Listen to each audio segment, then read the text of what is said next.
Lorry ಮತ್ತು car ನಡುವೆ ಭೀಕರ ಅಪಘಾತ ಸಂಭವಿಸಿ ಕಾರು ಚಾಲಕ ಸಾವನ್ನಪ್ಪಿರುವಂತಹ ಘಟನೆ ನೆಲಮಂಗಲದ ತುಮಕೂರು ರಸ್ತೆಯ ಜಾಸ್ ಟೋಲ್ ಬಳಿಯಲ್ಲಿ ಸಂಭವಿಸಿದೆ. ಆಟಿನಗರ ನಿವಾಸಿ 39 ವರ್ಷದ ಸೈಮನ್ ಮೃತ ದುರ್ದೈವಿ. ಇನ್ನು ಕಾರಿನಲ್ಲಿದ್ದ ಶಕೀಲಾ, ಇಲಿಯಾಸ್, ಹ್ಯಾಲಿಸನ್, ಲಿಯೋ, ಪರಮಾನಂದ ಮತ್ತು ಸಂತೋಷ್ಗೆ ಸಣ್ಣಪುಟ್ಟ ಗಾಯಗಳಾಗಿದೆ. ಯಾವುದೇ ಸೂಚನೆ ನೀಡದೆ ಲಾರಿ ಚಾಲಕ ದಿಢೀರಾಗಿ ಬ್ರೇಕ್ ಅನ್ನು ಹಾಕಿದ್ದು ಹಿಂದೆ ಇದ್ದ ರೆನಾಲ್ಟ್ ಕಾರು ಲಾರಿಗೆ ಡಿಕ್ಕಿಯನ್ನು ಹೊಡೆದಿದೆ. ಲಾರಿ ಚಾಲಕನ ನಿರ್ಲಕ್ಷ್ಯದಿಂದ ಅಪಘಾತ ಸಂಭವಿಸಿದ್ದು ಲಾರಿ ಸಹಿತ ಚಾಲಕ ಎಸ್ಕೇಪ್ ಆಗಿದ್ದಾನೆ.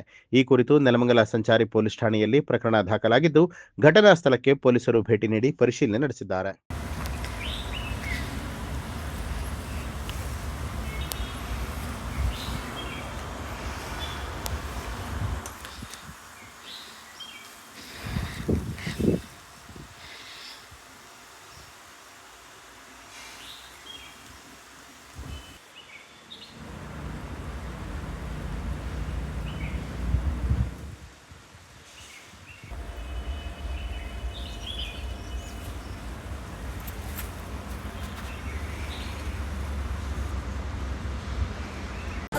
ನ್ಯೂಸ್ ಅಲರ್ಟ್ ನಿಮ್ಮಿಂದ ನಿಮಗಾಗಿ.